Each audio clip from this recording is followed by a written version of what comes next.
I've survived 3 roadside bombings, 2 extraction missions gone wrong, and a year in a high-security prison in a country that doesn't exist on a map. I always thought that if I died, it would be in a hail of gunfire or a cloud of dust. I never imagined that the most dangerous place I'd ever step foot into would be my own front door.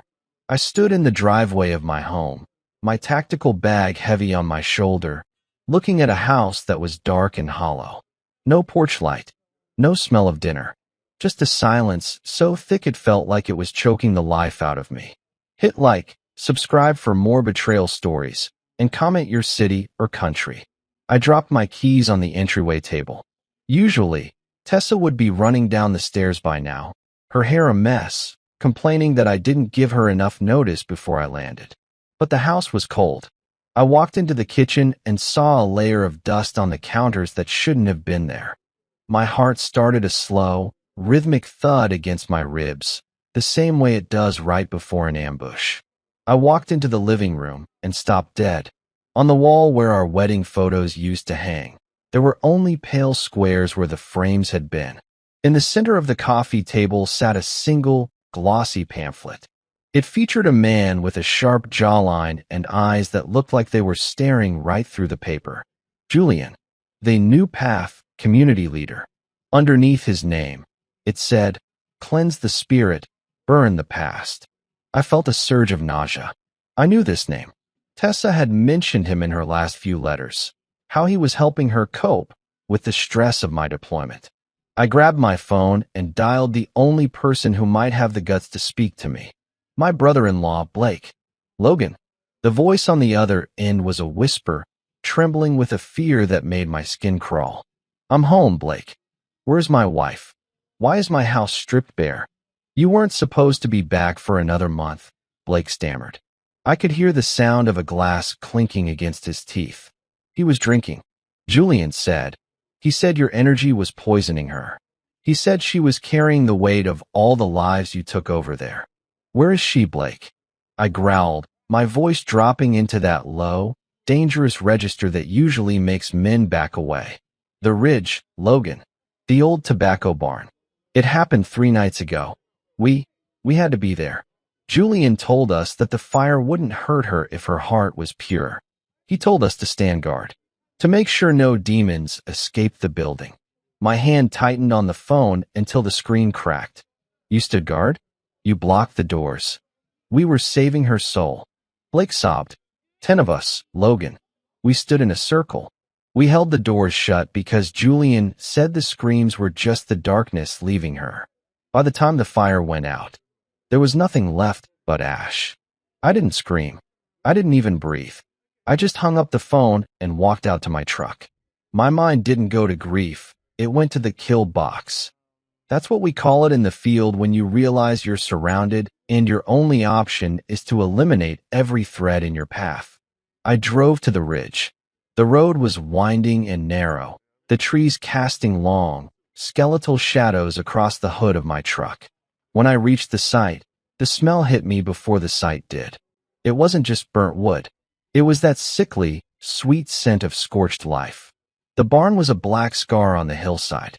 I stepped over the perimeter tape and walked toward the entrance.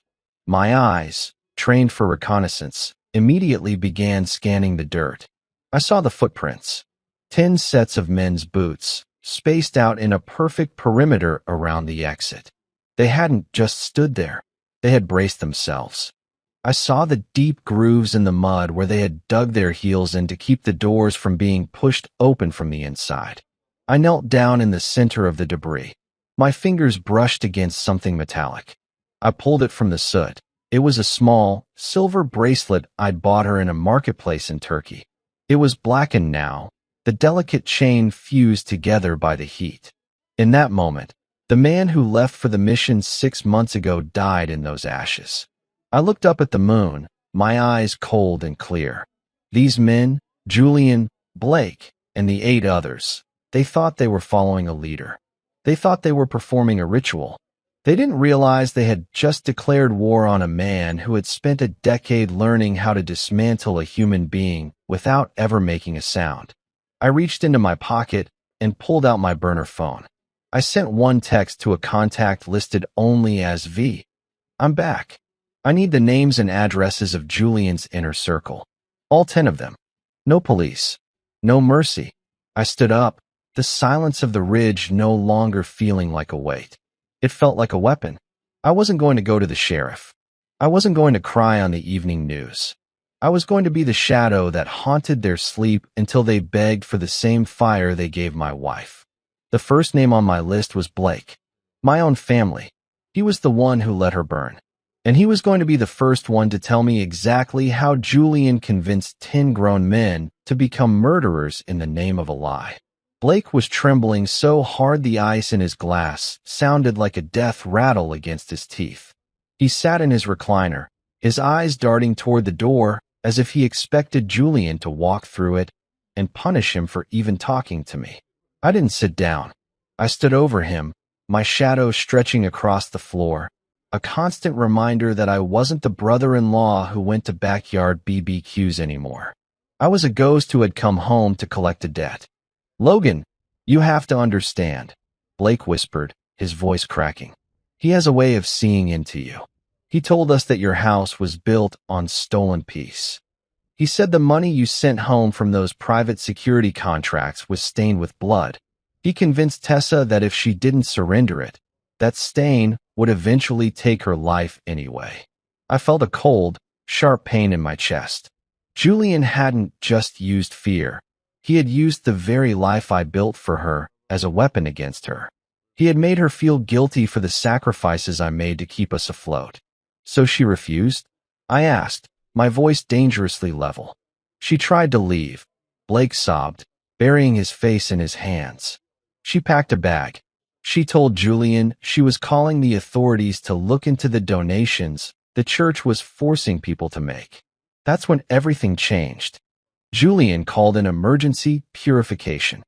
He told the inner circle, 10 of us, that the only way to save the community from the legal demons she was bringing was to let the fire judge her." I reached out and grabbed a handful of Blake's shirt, hauling him up until we were eye to eye. "And you? You grew up in the same house as her. You played in the same yard. How did he get you to stand at that door?" He said if we didn't help, our own families would be next. He's got files on everyone, Logan. Photos, secrets, bank records. He owns this town. The sheriff, the judge, they all sit in the front row of his sermons. I shoved him back into the chair. This was bigger than a local cult. It was a criminal enterprise wrapped in a robe. Julian had created a system where everyone was too guilty or too scared to speak up. He thought his influence made him untouchable. He thought that because he owned the law, he was safe. He didn't realize that I don't operate within the law. "Give me the list," I commanded. With shaking fingers, Blake grabbed a notepad from the side table. He wrote down the names of the 10 men who had formed that human wall. Mason, the hardware store owner who likely provided the kerosene. Hunter and Dominic, the brothers who worked the local mill.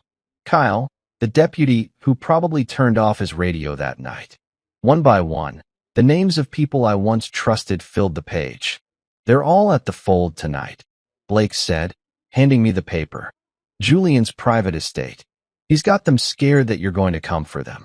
He's told them that if they stay together, they're protected. There are cameras, high fences. It's a fortress, Logan."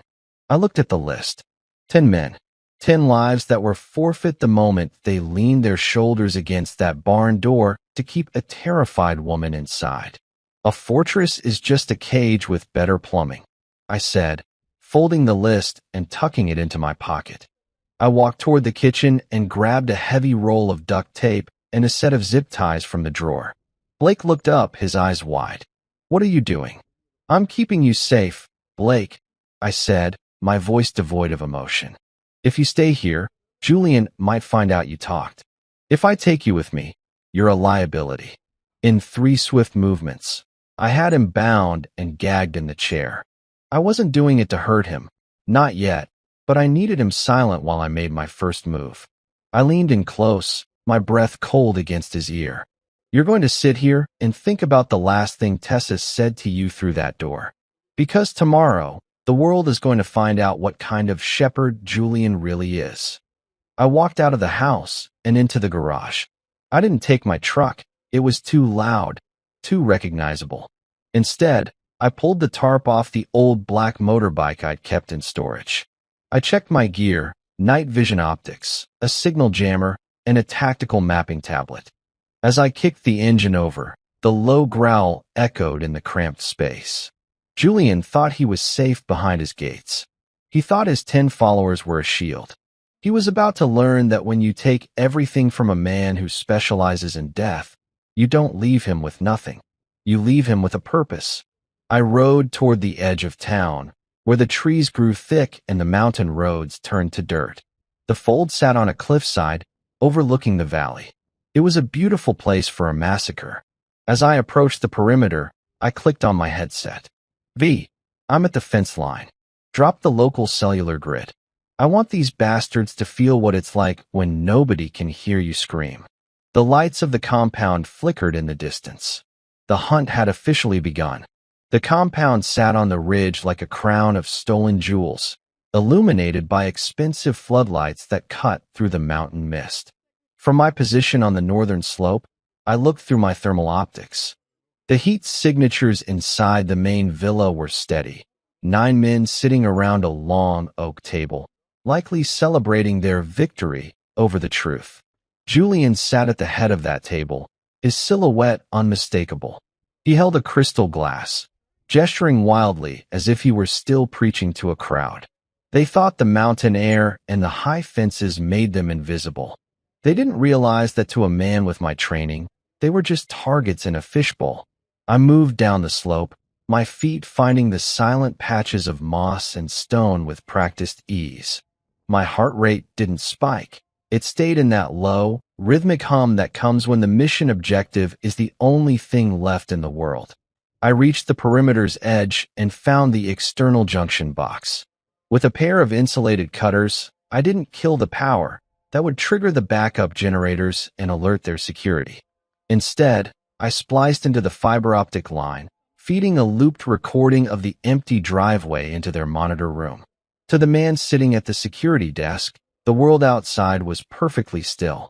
As I worked, the memory of the red sky, night burned in the back of my mind.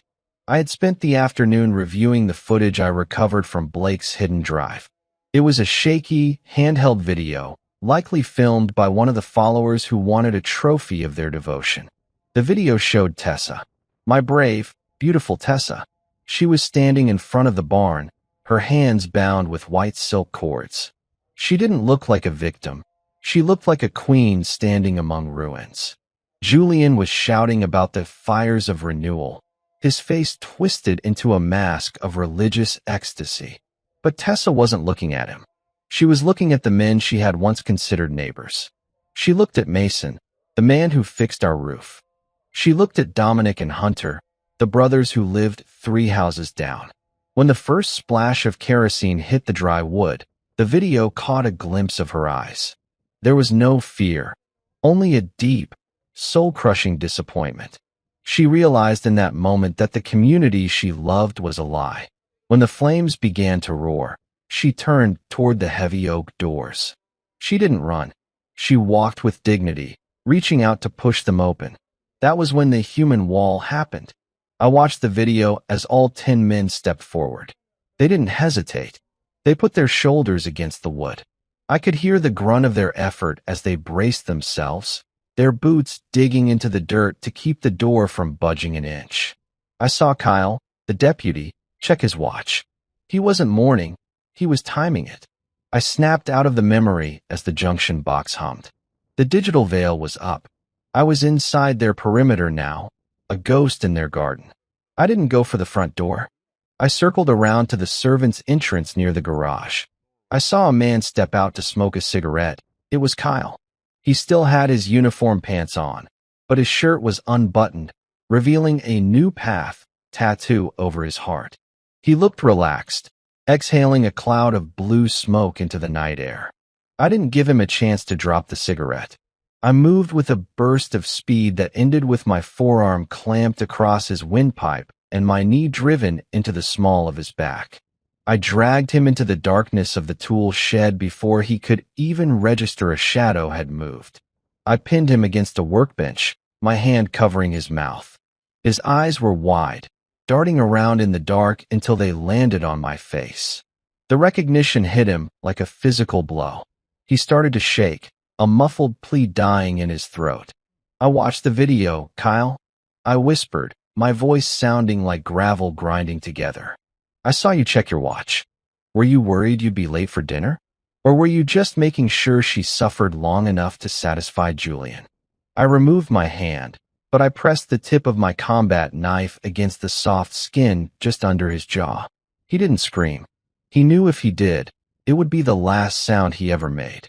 Logan, please, he wheezed. We had to. Julian said she was going to destroy everything. She found the ledgers, Logan. She wasn't just leaving the church. She was going to the feds. She found out Victor, the big-shot lawyer in the city, was using Julian's donations to wash money for people you don't want to mess with. I felt the ground shift beneath me. This wasn't just a local tragedy. It was a cover-up for a massive criminal operation. Tessa hadn't died because of a cult's whim. She had died as a whistleblower. She was a hero, and these cowards had burned her to protect their bank accounts. Where are the ledgers now? I asked. In the safe? In the basement of the villa, Kyle stammered. But you'll never get in there.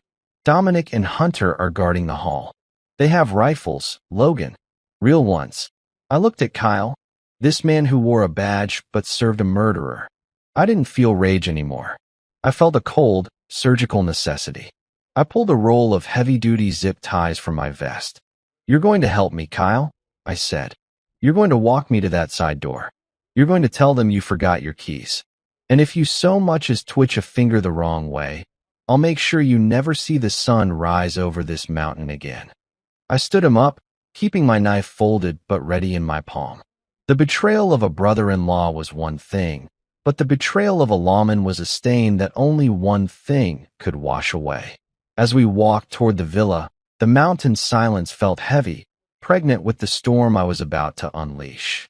Julian and his followers thought they were the ones who decided who lived and who died.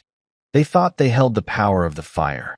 They were about to learn that fire doesn't have a side, and mine was going to burn a lot hotter than theirs.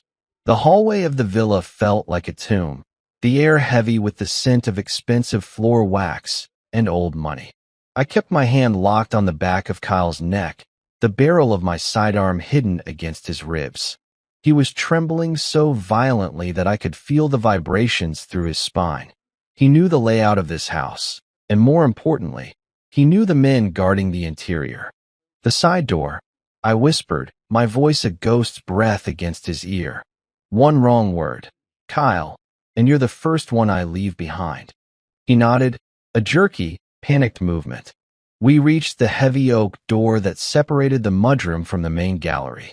Beyond it, I could hear the low, rhythmic thrum of bass music and the sharp, jagged sound of men laughing. They were celebrating. They were eating and drinking while the ash from the barn was still fresh on my boots. Kyle pushed the door open. Two men were standing in the gallery, leaning against a marble bust like they owned the history it represented. It was Dominic and Hunter. They were the muscle of the group, the brothers who lived for the adrenaline of the new path rituals. They both had rifles slung over their shoulders, their postures relaxed and arrogant. Kyle, what are you doing back in here? Hunter asked, squinting against the dim light of the hallway. Julian said no one enters the main wing until dinner is over. I lost my radio. Kyle stammered, his voice thin and brittle. I thought I left it in the den. Dominic's eyes shifted from Kyle to me. For a heartbeat, there was nothing but confusion. Then, the recognition hit. His jaw dropped, and his hand moved instinctively toward the strap of his rifle. Logan, he gasped. I didn't wait for him to clear leather.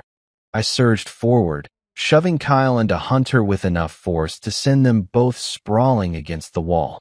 In the same breath, I closed the distance to Dominic. I drove the heel of my palm into his chin, snapping his head back, and followed it with a knee to his gut that folded him like a lawn chair. Before he could hit the floor, I had him in a chokehold, my blade pressed against the pulse point in his neck. "Drop it, Hunter," I warned. "Drop the rifle, or watch your brother's life spill onto this rug." Hunter froze. He was halfway through unshipping his weapon, his fingers white-knuckled on the grip. He looked at Dominic's bulging eyes, then at me. He saw the cold, tactical precision in my stance. He knew I wasn't there to talk. He let the rifle slide, the metal clattering loudly on the polished floor. "We were just doing what we were told, Logan," Hunter yelled, his hands held high. "Julian said she was a spy. He said she was working with the feds to take our land." "A spy?" I hissed, my voice dripping with a lethal calm. "She was a woman who saw the truth. She saw that you weren't a church. You were a pack of thieves hiding behind a silver-haired snake." I forced Dominic to his knees, keeping the knife steady. "Tie them," I commanded Kyle, kicking a roll of industrial zip ties across the floor toward him. "Tight. If they can feel their fingers by the time I'm done, I'll come back for you." Kyle worked with a frantic, desperate energy, binding the brothers' hands and feet. I watched them, the human wall. These were the men who had stood outside that barn. I looked at their shoulders, imagining them leaning into the wood, ignoring the screams of the woman I loved. "Why didn't you open the door?" I asked softly, looking Hunter in the eye. "When the smoke started pouring out of the eaves, why didn't you just turn the handle?" Hunter looked away, his chest heaving. "Julian said. He said the fire was the only way to be sure. He said if we let her out, we'd all go to prison for the money laundering. We had families to think about, Logan." "You traded her life for your freedom," I said. "That's not a sacrifice. That's a business deal." I gagged them both with their own neckties, dragging them into the coat closet and locking the heavy latch. I turned to Kyle, who was standing in the center of the room, looking like he was about to collapse. "The safe," I said. Hunter said it's in the study. "Show me." We moved through the house, a sprawling monument to greet. We passed the dining room doors, where the sounds of the other 6 men were louder now. I could hear Mason bragging about a new contract for his hardware store. I could hear Julian's smooth, calculated laugh. It made my skin crawl. We reached the study. It was a room filled with leather-bound books and the smell of expensive tobacco. Behind a massive mahogany desk hung a portrait of the valley, a view of the land Julian claimed to protect. "It's behind the painting," Kyle whispered. "But it's a biometric lock. You need Julian's thumbprint and his voice." "Then I guess I'm going to have to interrupt dinner," I said. I looked at the portrait. My wife's blood was on every piece of furniture in this house. Every luxury Julian enjoyed was paid for by the silence of dead men and the tears of widows. I checked my sidearm, ensuring a round was chambered. "Go to the kitchen, Kyle," I said. "Tell them the perimeter is clear. Get them all in the dining room. Tell them Julian wants a final toast. Logan, please, if he finds out, he's already found out," I said, looking at the security monitor on the desk. "He's just waiting to see who dies first." I stepped out of the study and headed for the dining room. The human wall was about to meet the man who knew how to tear down everything they built. I stood just outside the dining room's double doors, the weight of the world pressing down on my shoulders. Through the gap in the wood, I saw the 6 remaining men. They were relaxed, their faces flushed with wine and the arrogance of the untouchable. Julian sat at the head, swirling a dark liquid in a crystal glass. They looked like a brotherhood, but I knew better. They were a collection of loose threads, and I was the one who was going to pull until the whole tapestry unraveled. I pushed the doors open slowly. The heavy wood groaned on its hinges, a sound like a warning. One by one, the heads turned. The laughter died in their throats, replaced by a suffocating silence. "The meal looks excellent," I said, my voice cutting through the room like a winter wind. "I hope you've enjoyed it, because it's the last thing you'll ever taste in this house." Mason stood up so fast his chair flipped backward. "Logan, how did you get past? The brothers are indisposed," I said, stepping into the light of the chandelier. I didn't point the gun at them. I didn't have to. The way I carried myself told them everything they needed to know about the gap between a civilian and a predator. And Kyle is currently reconsidering his career choices. Now sit down. All of you.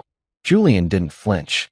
He set his glass down with a soft clink and leaned back, his eyes tracking my every move. You're making a very loud entrance for a man who prefers the shadows, Logan. Do you really think this ends with you walking out of here? This is my home. This is my town. It was your town. I corrected him. I pulled a ruggedized tablet from my tactical vest and slid it across the long table. It spun over the polished wood and stopped right in front of Julian. Play it. Julian looked at the screen, his expression neutral. He tapped the play button. The video I had recovered from the ashes, the footage Blake had kept as insurance, began to play. The sound of the crackling fire filled the dining room. Then, the scream started. Tessa's voice echoed off the high ceilings of the villa, raw and terrified. The men at the table recoiled, their faces turning various shades of gray. Ryder looked away, his hand shaking as he gripped his napkin. Tristan stared at the table, his jaw locked. But Julian? Julian just watched, his face as cold as a statue. That's a tragedy, Julian whispered, sliding the tablet back toward me. But a video of a fire proves nothing. It doesn't show who started it. It doesn't show who was there. It shows the shadows, Julian, I said. And I've spent my life studying shadows. I've had a forensic analyst in DC run a gate analysis on the figures blocking the door. He's already identified Mason's limp, Ryder's height, and the way you hold that torch like a scepter. But that's just the appetizer. I leaned over the table, my shadow falling over Julian. The real evidence is in the study, behind the painting. The ledgers that show the donations coming in from the coast. The money laundering Victor handles for you. Tessa didn't just die because of a ritual. She died because she was going to hand those ledgers to the Internal Revenue Service. The mention of the ledgers changed the energy in the room instantly.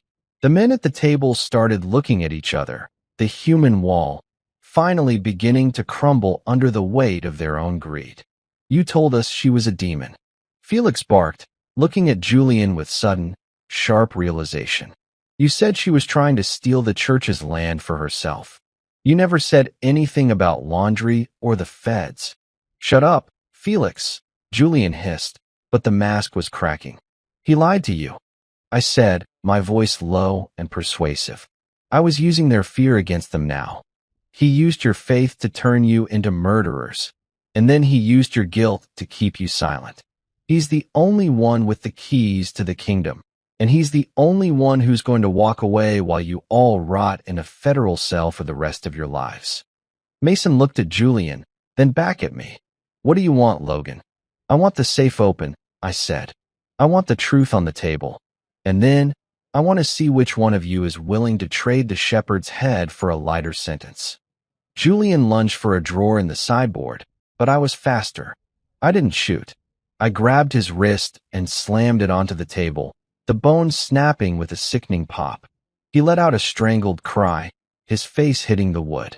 The safe, Julian, I whispered into his ear. Or I start removing the fingers you use to count your blood money. The other men sat frozen. They saw the shepherd broken on his own altar. The illusion of his power was gone, replaced by the reality of a man who had brought a war to their doorstep. I'll open it, Julian wheezed, his bravado finally dissolving into the cowardice that had fueled his rise. Just stop. I pulled him up by his collar. Move. All of you. To the study. If anyone tries to run, remember, I've spent 10 years hitting targets from 1,000 yards away. Running just makes it more interesting. As we walked down the hall, I felt the cold weight of the locket in my pocket. The evidence was coming to light, but the justice was only just beginning. The fire had taken Tessa's life, but the truth was going to burn down the world they had built on her grave. The study felt smaller with 7 men crowded inside, the air thick with the smell of old paper and the sharp, metallic tang of Julian's fear. I pushed him toward the massive portrait of the valley. His arm hung limp at his side, his face a ghostly white. The others, Mason, Ryder, Tristan, Felix, and the second Logan stood in a semicircle, their eyes darting between me and their fallen leader. They weren't a human wall anymore. They were a group of strangers realizing they'd been sold a lie. Open it, I commanded, my voice flat. Julian reached out with his good hand, his fingers trembling as they touched the hidden sensor behind the frame. The portrait swung outward on silent hydraulic hinges, revealing a sleek, steel safe embedded in the wall. A red light blinked on the keypad. Voice and thumb, Julian whispered, his voice cracking. I shoved the barrel of my gun into the small of his back. Do it. Clear and loud. Julian Vance. Authorization code, Gethsemane, he said. The irony of the password wasn't lost on me. A man using a symbol of sacrifice to protect his greed. The safe hissed as the vacuum seal broke, and the heavy door creaked open. Inside weren't just stacks of cash. There were black leather binders, hundreds of pages of digital ledgers, and a stack of legal documents with Victor's law firm letterhead at the top. I reached in and grabbed the first binder. I flipped it open to a section marked Internal Audits. There, in the margins, were notes in a handwriting I knew better than my own. This doesn't add up. Where is the land tax going? Tessa had been on to them for months. She hadn't just found a mistake. She had mapped out a multi-state money laundering web. She had been the ghost in their machine, documenting every cent they stole from the desperate people of this town. You knew, I said, turning to look at the men. She showed some of you, didn't she? Before the ritual? Tristan looked down at his boots, his face flushing with shame. She came to me, Logan. She told me the church was going to lose the hardware store property because Julian had leveraged it for a shell company. I didn't believe her. I thought she was just bitter because you were away. She tried to save your livelihoods, I said, the words tasting like ash. And in return, you watched her burn. You didn't kill a demon. You killed the only person who was fighting for you. Suddenly, the house's internal intercom system crackled to life. A voice, cold and detached, echoed through the study. It was Victor, the lawyer. He wasn't in the house, but he was watching through the hidden cameras I hadn't managed to loop. Logan, Victor's voice boomed. You've been very busy, but you're a tactical man. Surely you realize that those ledgers are irrelevant if they never leave that room. And unfortunately for your friends there, they've become liabilities. Julian's eyes went wide. Victor? What are you talking about? Get the local boys up here. Get the sheriff. The sheriff is currently being detained by my own associates. Julian, Victor replied. You were a useful mouthpiece, but you've allowed a single man to dismantle your entire operation in 3 hours. That's a failure of leadership I can't overlook. I heard a faint, rhythmic thud in the distance. A helicopter. Everyone get down. I yelled. I didn't wait for them to move. I tackled Tristan and Mason toward the heavy mahogany desk just as the windows of the study shattered inward. It wasn't gunfire, it was flashbangs. The room exploded in a blinding white light and a deafening roar that felt like it was trying to turn my brain to liquid. My training kicked in. I didn't need my eyes. I knew the layout. I rolled behind the desk, pulling the binders into my tactical vest. I could hear the other men screaming, blinded and disoriented. Through the ringing in my ears, I heard the boots. Fast, synchronized, professional. This wasn't Julian's local thugs. This was Victor's private security. A cleanup crew. Move, I hissed to the men cowering behind the desk. If you want to live long enough to stand trial, you stay on my heels. The shepherd just abandoned the flock. I peeked over the edge of the desk. 2 men in charcoal tactical gear were coming through the broken window, suppressed submachine guns raised. They weren't there to arrest anyone. They were there to erase the evidence, the witnesses, and me. I pulled a smoke grenade from my belt and popped the pin, rolling it into the center of the room. As the gray cloud billowed out, I grabbed Julian by his good arm. He was crying now, the high and mighty preacher reduced to a whimpering child. You're going to be my shield, Julian, I growled. You're going to lead us to the service tunnel in the basement. If we make it out, you get to tell a judge everything. If we don't, I'll make sure you're the first one they hit." The room was a chaos of shadows and smoke. I fired 2 controlled shots into the ceiling to keep the mercenaries' heads down, then began the retreat. We were no longer just a husband seeking revenge. We were a target-rich environment in a house that had become a kill zone. The human wall had been built to keep Tessa in. Now, I was the only thing that could get these men out alive. But as we reached the hallway, I realized the betrayal went deeper than just this mountain. Victor wasn't just a lawyer. He was the architect of the fire. The ghost of my wife was still in this house, and she was the only one who knew the way out. The basement of the villa was a maze of concrete and cold steel, a stark contrast to the opulence above. The air was thick with the smell of damp earth and the heavy, metallic scent of the smoke grenade I'd left behind in the study. I pushed Julian ahead of me, my hand locked on his collar, while Mason, Tristan, and Felix stumbled behind us. They were gasping for air, their eyes red and streaming from the gas. "The tunnel, Julian. Where is it?" I snarled, checking the corner with my sidearm. "Through the wine cellar, behind the back rack." Julian wheezed. He was clutching his broken arm, his face twisted in a mask of agony. The shepherd was finally feeling the weight of the world he had created. I heard the heavy boots of Victor's cleaners hitting the floorboards above us. They were moving with cold, military precision. They didn't care about the money or the new path religion. They were here to sanitize a crime scene. To them, everyone in this basement was just a loose end that needed to be cut. We reached the cellar. Thousands of bottles of vintage wine lined the walls, blood-red liquid that represented the life savings of 100 families. I kicked the base of the back rack, and it groaned open, revealing a narrow, unlit passage that smelled of old rot. "Wait!" Mason shouted, stopping at the threshold. His face was pale, bathed in the flickering emergency lights. "We can't go out there.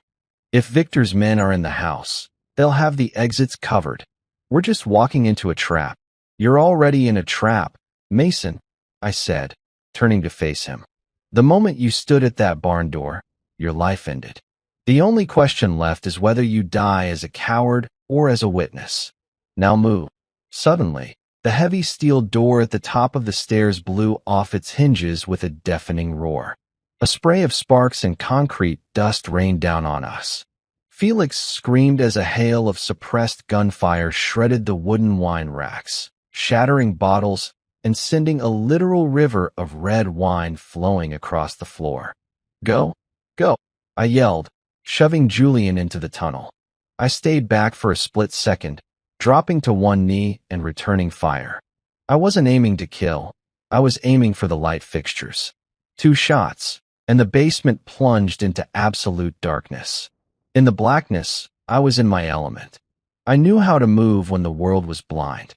I heard the frantic breathing of the cleaners as they switched to night vision, but I was already through the tunnel door, slamming the heavy iron bolt into place. The tunnel was narrow, barely wide enough for 2 men. We moved in a frantic, stumbling line. After what felt like miles of suffocating silence, we emerged into an old maintenance shed nearly half a mile from the main house. I threw Julian against the wall, the impact knocking the breath out of him. The other men collapsed onto the dirt floor, sobbing and shaking. The human wall had completely fractured. There was no loyalty left, only the raw, ugly instinct to survive. "You said he was a brother." Felix hissed at Julian, his voice cracking with rage. "Victor, you said he was the one protecting us from the law. He just tried to kill us." "He's protecting the money, Felix," I said, stepping into the center of the group.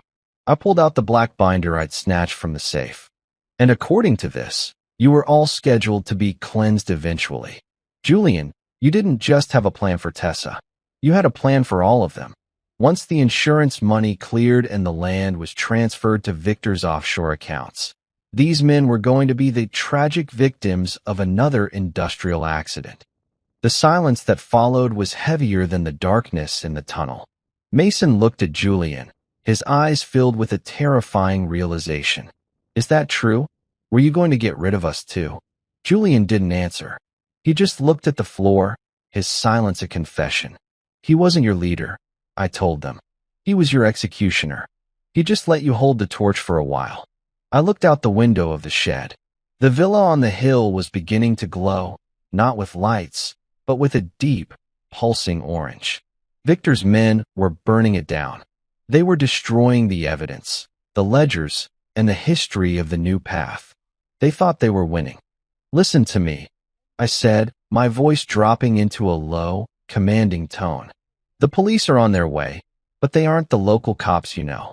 I called in a favor with a federal task force before I came up the mountain. They'll be here in 20 minutes. You have a choice. You can run into those woods and hope Victor's professionals don't find you first, or you can give me everything. Everything, Tristan asked, wiping blood from his forehead. Every name, every bank account, every detail of that night at the barn. I said, I want the truth so loud that even Victor can't drown it out with fire. Mason stood up, his jaw set. He looked at the burning villa, then at the silver locket still clutched in my hand. I'll talk. I'll tell them how he made us do it. I'll tell them how she looked at us before the smoke took her. I can't live with the sound of those doors anymore, Logan. The first crack had become a canyon. The betrayal was complete. But as the sirens began to wail in the distance, I knew the real fight was just beginning. Victor was still out there, and he was the one who held the final piece of the puzzle. Good, I said, looking toward the road. Because we're not just going to a courtroom. We're going to tear down the man who gave the order. The rain began to fall in heavy, rhythmic sheets, turning the mountain road into a river of mud and ash. I stood on the shoulder of the highway, watching as the federal tactical units swarmed the burning remains of the villa. The glow of the fire reflected in the puddles at my feet, a distorted orange mirror of the night Tessa died. Beside me, Mason and Tristan sat on the bumper of an unmarked SUV, draped in shock blankets, their faces pale under the flickering blue and red police lights. The human wall had been dismantled, not by force, but by the weight of their own betrayal. But as I watched the smoke rise, I knew the man who truly held the matches was still in the wind. Victor, the lawyer who had turned a small-town cult into a global laundromat. Logan, I turned to see a man in a sharp, charcoal suit stepping out of the shadows. It was Quentin, a federal prosecutor I had pulled out of a tight spot in Kabul 5 years ago. He didn't look like a hero. He looked like an accountant who hadn't slept in a week. He held a tablet in his hand, the screen glowing with financial data. The men you handed over are singing like canaries, Quentin said, his voice barely audible over the sirens. Mason gave up the offshore routing numbers. Tristan confirmed the signatures on the land deeds. But there's a problem. Victor is 3 steps ahead of us. He filed an injunction an hour ago to freeze the church's assets. Not for us, but for himself. He's claiming legal indemnity and moving the funds to a private trust in the Cayman Islands. I felt a cold, familiar tightness in my chest. He's trying to disappear. He's succeeded, Quentin sighed. On paper, Victor doesn't exist anymore. He's liquidated everything. He's at a private airfield 20 miles from here. By the time we get a warrant signed by a judge who isn't on his payroll, he'll be over the Atlantic. I looked at the silver locket in my hand. The law was a slow, heavy beast, and Victor knew exactly how to stay out of its reach. He thought he had won because he played by the rules of a system he helped design. He forgot that I don't belong to that system. I don't need a warrant, I said quietly. Logan, don't, Quentin warned, stepping into my path. If you go after him now, it's not justice. It's murder. We can build a case. It might take years, but Tessa didn't have years, I interrupted. She had 45 minutes in a burning barn while her neighbors watched. I'm not going to let him spend her life's blood on a beach. I turned away from the light and walked back toward my motorbike. I didn't need the feds' help for this. I needed the one thing Victor hadn't accounted for. The fact that a soldier doesn't stop when the mission is canceled. I reached for my burner phone and dialed a number I hadn't used since I left the service. It was a specialist in digital forensics, a man who lived in the dark corners of the web. "I need a ghost wire," I said when he picked up. "The recipient is Victor Vance. Track the liquidation of the New Path Trust. I don't want to stop the transfer. I want to redirect the destination." "To where?" the voice asked. "To every family Julian stole from," I said. "And I want a receipt sent to Victor's personal phone. I want him to see his bank account hit zero exactly when I walk into the hangar." I kicked the bike to life, the roar of the engine drowning out the rain. I knew exactly where that private airfield was. It was a strip used for discreet, corporate travel. As I rode through the storm, the world blurred into a streak of gray and black. I wasn't just a husband anymore. I was a reckoning. Victor thought he was the architect of this tragedy. He thought he was the one holding the strings. But as the lights of the airfield appeared through the mist, I felt a strange sense of peace. The legal trap was set, but it wasn't the one Quentin wanted. It was a trap of Victor's own making. He had built his life on the idea that everything had a price. He was about to find out that some things, like the life of a good woman, carry a debt that can only be paid in one currency. I pulled up to the perimeter fence, the shadows swallowing me whole. I could see a small, sleek jet idling on the tarmac, its engines whining like a nervous animal. The mid-story twist was finally coming full circle. Victor wasn't just running from the law. He was running into the arms of the man he thought he had destroyed. I checked the slide on my sidearm, the click of the metal a final, punctuating note in the darkness. "Next," I whispered to the wind. The rain had turned into a relentless, freezing downpour by the time I breached the perimeter of the private airfield. The hangar loomed ahead like a giant ribcage of steel, glowing under harsh halogen lights that cut through the mist. On the tarmac, the sleek white jet sat with its engines whining, a high-pitched, mechanical scream that signaled Victor's imminent escape. He was seconds away from disappearing forever, taking the wealth he'd built on my wife's life with him. I moved along the shadow of the fuel trucks, my boots silent on the wet asphalt. My burner phone vibrated in my vest. A single text from my contact. "Transfer intercepted. Redirect complete. He's broke, Logan. He just doesn't know it yet."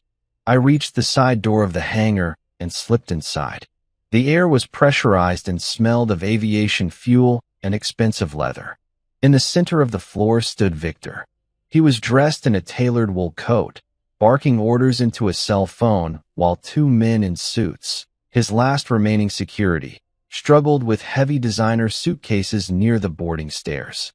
"I don't care about the weather," Victor yelled, his voice echoing off the corrugated walls.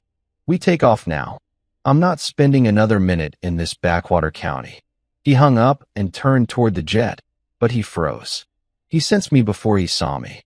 That primal instinct that tells a predator they've become the prey. I stepped out from behind a stack of shipping crates, the light catching the matte finish of my weapon. "Flight's canceled, Victor," I said, my voice steady and cold. The two security guards moved instinctively, reaching for their holsters. I didn't hesitate. I put a controlled round into the engine block of the tug vehicle parked beside them.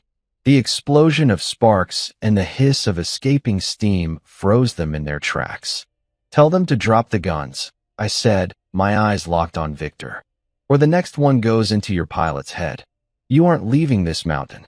Victor held up his hands, a smug, oily smile slowly spreading across his face. "Logan, I should have known the human wall wouldn't hold a man like you. Those men were weak.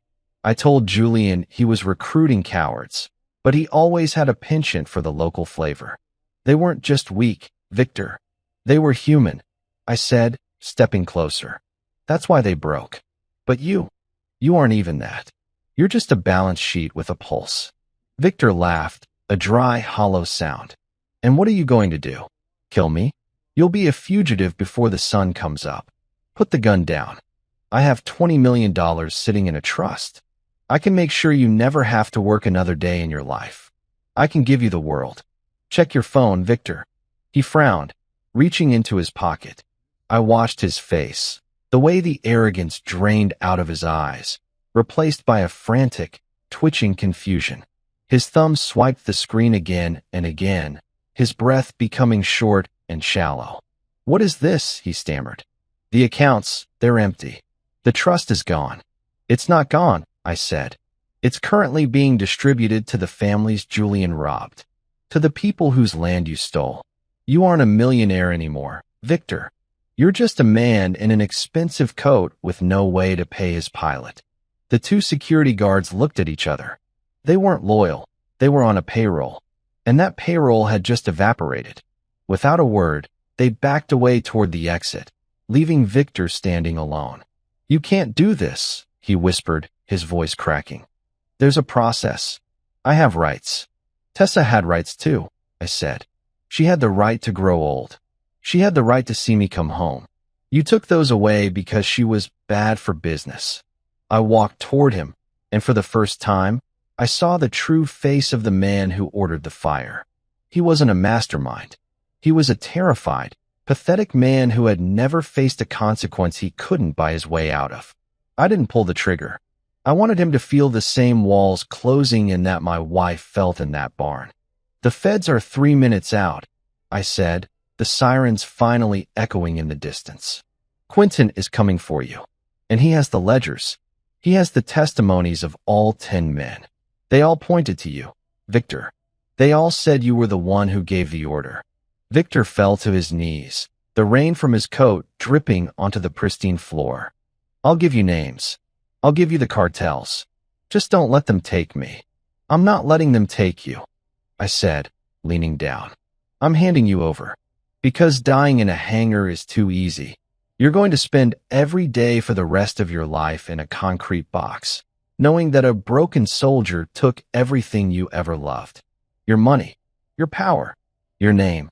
I turned and walked toward the hangar doors, leaving him alone in the center of the vast, empty space. The human wall was gone. The shepherd was in custody, and the architect was finally standing in the ruins of his own design. The flashing blue and red lights of the federal convoy tore through the hangar's entrance, reflecting off the polished white fuselage of the jet. I didn't stay to watch the handcuffs click onto Victor's wrists. I didn't need to hear his high-priced lawyers scream about civil rights. I had already delivered the killing blow to the only thing he truly worshipped, his wealth. As the agents swarmed him, I stepped back into the shadows of the airfield, the cold rain washing the last of the hangar's sterile air from my skin. But my mission wasn't over. There were still 10 men who had stood in a circle while the world turned red. Victor was the head of the snake, but those 10 were the hands. And while the law would take years to process them, I had one final move to make, a tactical reckoning that would ensure they never forgot the name Tessa. I didn't go to the police station. I went to the county detention center where they were being held for processing.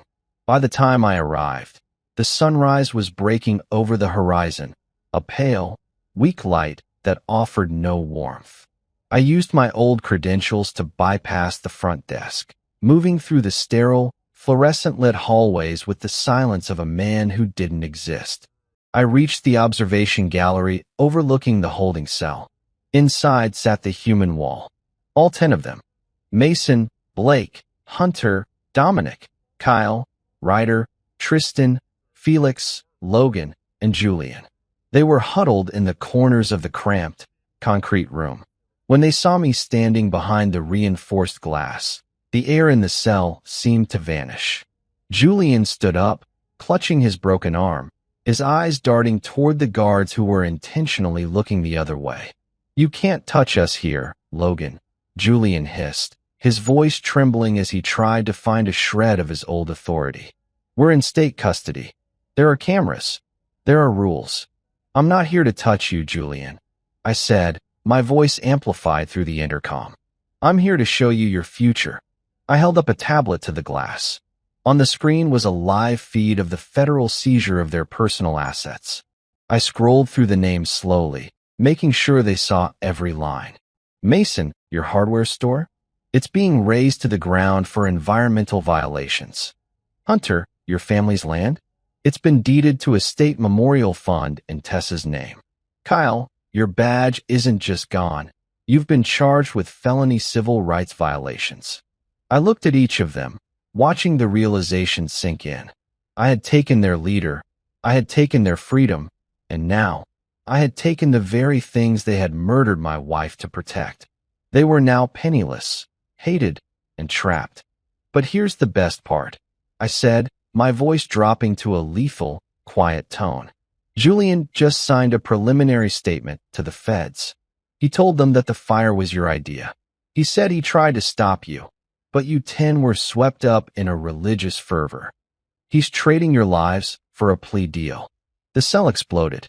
Mason lunged at Julian, his fingers clawing at the preacher's throat. Hunter and Dominic piled on, the brothers finally turning their violence toward the man who had led them into the abyss. The guards didn't rush in. They took their time, letting the human wall tear itself apart from the inside. I watched for a moment, the sound of their screaming and the thud of fists against flesh echoing off the concrete walls. This was the reckoning. Not a quick death in a barn, but a slow, agonizing realization that they had destroyed their lives for a man who never cared if they lived or died. Logan, help me, Julian screamed, his face pressed against the glass as Mason's hands tightened around his neck.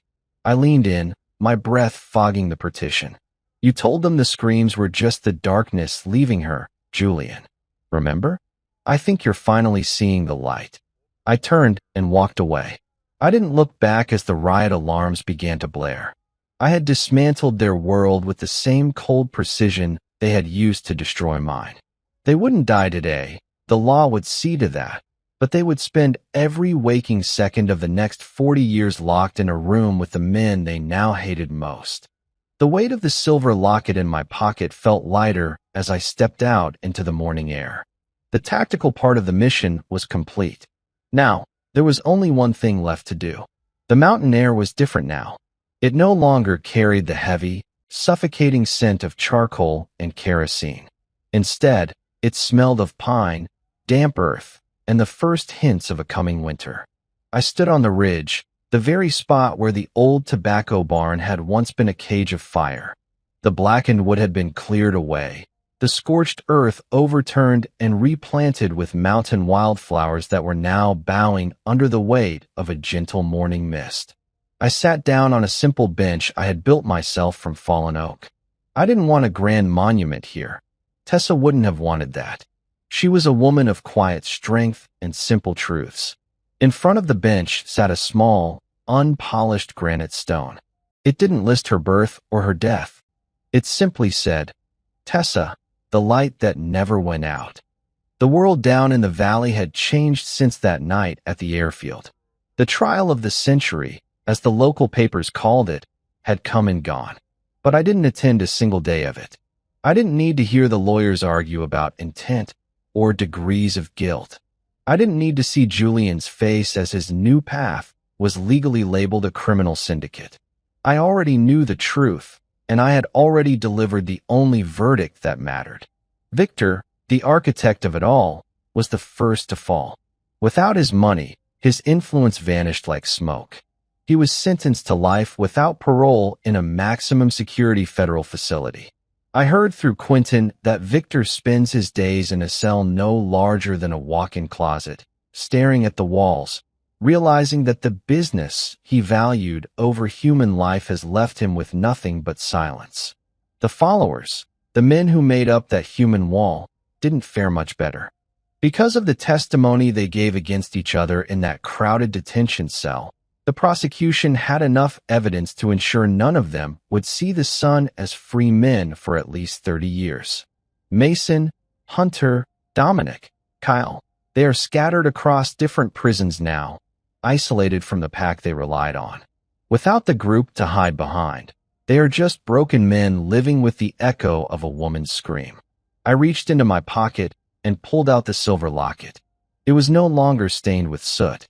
I had spent hours cleaning it, carefully restoring the shine to the metal. I opened it and looked at her face. For a long time, looking at this photo felt like a knife in my chest. But today, the blade was gone. There was only a quiet, steady ache, the kind of pain you can live with, the kind that reminds you that you loved someone worth fighting for. I didn't leave the valley after the dust settled. People expected me to disappear back into the shadows of the Black Ops world, to go back to the wars that don't exist. But I realized that I had spent enough of my life in the dark. I bought a small house on the other side of the ridge, far away from the memories of the old home, but close enough to watch over this mountain. I used the rest of my combat pay to set up an anonymous scholarship for the children in the valley, the kids of families who had been brainwashed by Julian. I wanted to make sure the next generation had the tools to see through men like him.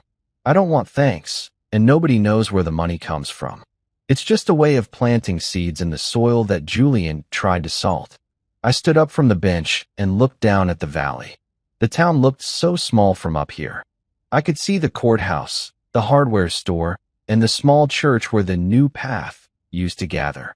It's a community trying to heal, trying to scrub away the stain of what happened on this ridge. Some people look at me with fear when I walk through town, but most look at me with a quiet, somber respect. They know I did what the law couldn't. My brother-in-law, Blake, is still around. He reached out once, a few months ago, asking if we could talk. I didn't answer. Some betrayals are too deep for words, and some silences are necessary for peace. He has to live with his reflection every morning, and for a man who stood by while his own sister burned, that is a prison more effective than any bars I could build. I felt a strange sense of finality as I tucked the locket back into my pocket. The mission wasn't just about revenge. It was about reclamation. It was about taking back Tessa's memory from the monsters who tried to turn her into a sacrifice. I walked back to my truck, the engine turning over with a steady, reliable hum. I drove down the winding mountain road, leaving the ridge behind. I wasn't running anymore. I was just moving forward. The fire had taken everything, but in the ashes, I had found a version of myself that was finally, truly